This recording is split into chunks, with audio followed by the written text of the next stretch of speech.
Bien-aimés frères et sœurs, vous connaîtrez la vérité et la vérité vous affranchira. Ça, c'est pas moi qui le dis, c'est la Bible qui le dit. Mais moi, je vous dis mieux. Vous connaîtrez la vérité historique, notamment celle de vos ancêtres kémites, et vous aurez une vision globale de ce que c'est que la vraie souveraineté politique. J'ajoute, vous reviendrez à la spiritualité africaine ancestrale et vous comprendrez les enjeux de l'indépendance économique. Et pour terminer, vous accepterez votre identité culturelle kémite et vous obtiendrez deux choses. La première, c'est la paix. La seconde, c'est le développement, à une condition. L'unité de toute l'Afrique noire, l'unité de tous les Noirs du monde entier. Otep à tous, bienvenue sur la chaîne des panafricanistes par essence, par conviction et par excellence. Celle des citoyens kémites par nécessité et obligation de combat. Nous sommes une chaîne qui n'est guidée que par nos ancêtres et rien que par les ancêtres qui appartiennent à l'égrégore du monde noir. Par conséquent, nous ne croyons en aucun Dieu venu de l'étranger. Toutefois, cette vidéo n'est aucunement destinée à inciter à la haine ou à la violence, car nous menons un combat qui est d'abord et avant tout spirituel, ensuite il est politique, géopolitique et géostratégique. Contre l'impérialisme, le colonialisme, le néocolonialisme et l'endocoloniat, sur la base du principe fondamental que nous avons hérité de nos ancêtres kémites, qui est celui de la Mahat, c'est-à-dire solidarité, vérité et justice. Nous sommes donc en droit de connaître la vérité et nous avons l'obligation de vous dire la vérité, rien que la vérité, afin que justice soit rendue au continent africain. Et ça, c'est notre modeste contribution dans cette noble lutte en faveur de la souveraineté, la dignité, la solidarité et l'unité africaine. Ça, c'est ce que nous appelons le panafricanisme. Bien-aimés frères et sœurs, dans son allocution devant l'Assemblée générale de l'Organisation des Nations Unies à New York, le Premier ministre par intérim du Mali, le docteur colonel Abdoulaye Maïga, a sorti un mot qui est apparu un peu étrange, mais qui pourtant semble vraiment vrai. Monsieur Maïga a dit, il a parlé de la junte française. Oh là là, c'était très intéressant. Il parle de la junte française. D'aucuns diront, mais comment il peut parler de la junte française? C'est pas la France qui gère le Mali, c'est pas la France qui gouverne la Libye, c'est pas la France qui gouverne la CEDEAO, c'est pas la France. La France n'est même pas un pays africain, c'est un pays européen. Eh oui, il a raison. Le Premier ministre a raison. Même moi, quand j'ai entendu ça, j'ai dit, mais attendez, qu'est-ce qu'il a? Il est fou, quoi. Je me suis dit, non, il faut que je reparte encore, revérifier. Qu'est-ce que ça veut dire, une junte? Et je découvre que c'est un mot espagnol qui veut dire tout simplement junta ou junto, c'est-à-dire un gouvernement autoritaire. Écoutez, hein, c'est un gouvernement autoritaire qui est issu généralement par un coup d'État. Il est généralement issu d'un coup d'État. Mais ça ne veut pas dire que ce n'est que lorsqu'on fait un coup d'État qu'on peut être une junte. Ça, c'est un. Deux, qu'est-ce qu'un coup d'État?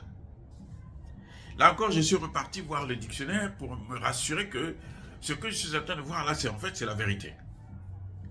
Eh bien, un coup d'État, c'est la prise de pouvoir de façon non constitutionnelle. C'est-à-dire que les institutions de la République ne vous donnent pas le pouvoir, mais vous prenez quand même ce pouvoir-là d'une manière ou d'une autre. Vous pouvez le prendre par la force, vous pouvez le prendre par des manigances, vous pouvez le prendre par d'autres moyens, n'importe lequel, mais en tout cas, c'est vous qui gérez le pouvoir. Et voilà ce que c'est que la France, exactement, en Afrique, ce que c'est que la France au Mali, ce que c'est que la France au Centrafrique, ce que c'est que la France en Afrique de l'Ouest, dans le Sahel, un peu partout. Et la France ne s'est pas privée d'utiliser parfois son armée pour faire des coups d'État. en Afrique. Donc, le gouvernement français, c'est vraiment une junte. Il n'y a pas, c'est-à-dire qu'il n'y a pas d'autre mot à chercher. C'est une junte. Vous savez que la Libye est gouvernée par la France et ses alliés. Et c'est la France qui a organisé l'intervention en Libye. La Côte d'Ivoire est gouvernée par la France aujourd'hui. Parce que c'est la France qui a amené Alassane Ouattara au pouvoir. Mais elle gère ce pouvoir par procuration. Parce qu'elle a honte de prendre ses responsabilités devant la communauté dite internationale.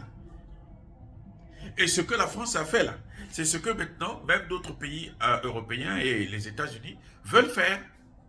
C'est-à-dire installer des bases militaires partout en Afrique et puis gérer l'Afrique. C'est tout. C'est pour ça qu'on nous oblige de prendre position contre Vladimir Poutine. Alors que nous, on réclame la neutralité. On dit c'est l'affaire des grands, ils n'ont qu'à se battre entre eux, laissez-nous tranquilles. Mais non, on nous dit non, vous devrez aussi y être. Parce que ce sont eux qui contrôlent le pouvoir. Qui a choisi de prendre des sanctions contre le Mali?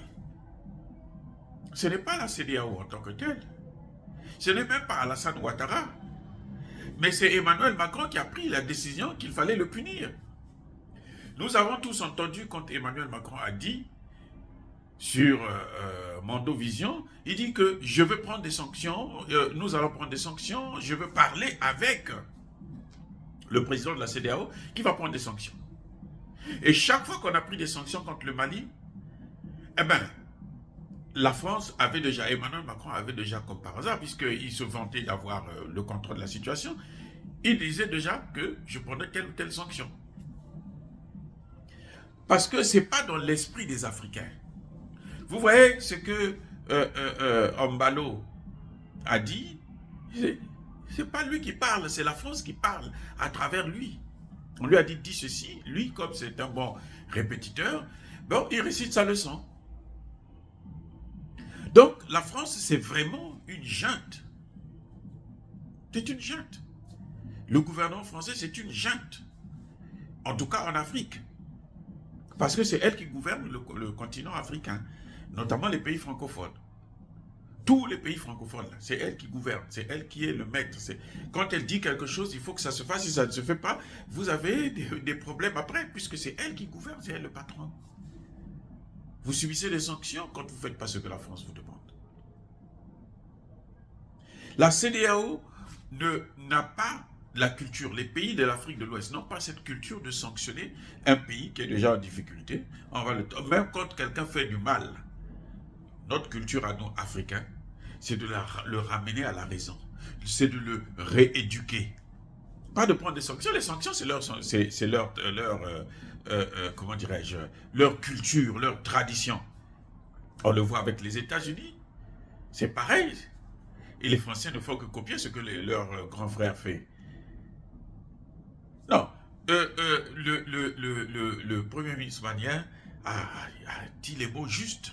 Il a trouvé le vrai mot. Et nous, on n'avait pas ça parce que nous, on se disait que nous sommes là pour subir. On va seulement encaisser. Alors que non, c'est nous qui sommes victimes de junte française depuis des années. Ça n'a pas commencé aujourd'hui. Je vous ai cité la Côte d'Ivoire, je vous ai cité la Libye. Il y a le Centrafrique. Vous savez que les Centrafricains, le sol centrafricain, jusqu'à maintenant, après 2 mètres, ça n'appartient plus aux Centrafricains, ça appartient aux Français. Le sol centrafricain appartient aux Français. Et c'est ça que Touadéra est en train de vouloir changer. C'est pour ça qu'on ne veut pas qu'il change la Constitution, parce qu'on sait que s'il change la Constitution, tout ça, ça va passer au peigne fin. Donc, bien aimés frères et sœurs, je crois que le Premier ministre malien a fait une excellente prestation à la tribune de l'Organisation des Nations Unies. Ce qu'il a dit, c'est tout à fait vrai. On ne va pas rentrer dans tous les détails, mais je voulais seulement qu'on retienne un mot. C'est pour ça que vous voyez que Emmanuel Macron, chaque fois quand il parle du Mali, il parle de la junte, parce qu'il a perdu le contrôle de cette junte. Si il n'avait pas le contrôle, il allait jamais parler de la junte. Mais en fait, la junte, c'est lui qui est la junte. Ce que eux ils font, c'est ça qu'ils accusent, qu'ils mettent sur le dos des autres. Ce sont des impérialistes et ils disent que Poutine est un impérialiste. C'est ridicule. Qui a colonisé l'Afrique? Et il n'en parle plus. On ne veut pas voir ces choses-là, on ne veut pas voir le passé. On nous dit que nous sommes manipulés par Poutine. Non, Poutine ne manipule personne en Afrique. Nous sommes assez grands de voir comment on nous chicote. C'est nous qui subissons la douleur, nous savons ce que c'est. Donc la France, c'est vraiment une junte pour l'Afrique, une junte pour le Mali, une junte pour la CEDEAO, une junte pour tout le continent.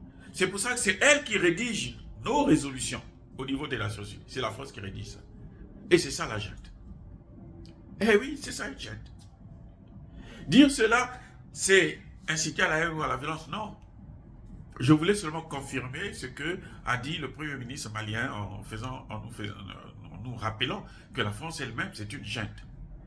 C'est pour ça qu'elle voit la junte partout en Afrique. Elle voit la junte en Guinée, elle voit la junte au Mali, elle voit la junte au Burkina Faso, elle voit la junte partout là où elle sent qu'elle n'est pas très... On commence à la découvrir, on parle de junte. C'est une junte parce qu'elle refuse même de faire face à la réalité, des preuves, à la vérité, qu'on puisse connaître la vérité sur son comportement au Mali, qui a consisté à donner des informations et des armes aux terroristes. Elle refuse. Mais c'est ça. Une junte, c'est un pouvoir autoritaire qui sort du cadre légal de la loi. Voilà, il n'y a rien d'autre que ça. Mais, en tout cas, mes bien-aimés frères et sœurs, encore une fois, je vous le dis, je persiste et je signe. Soyez bénis par le Dieu des Kémites. J'ai dit et j'assume.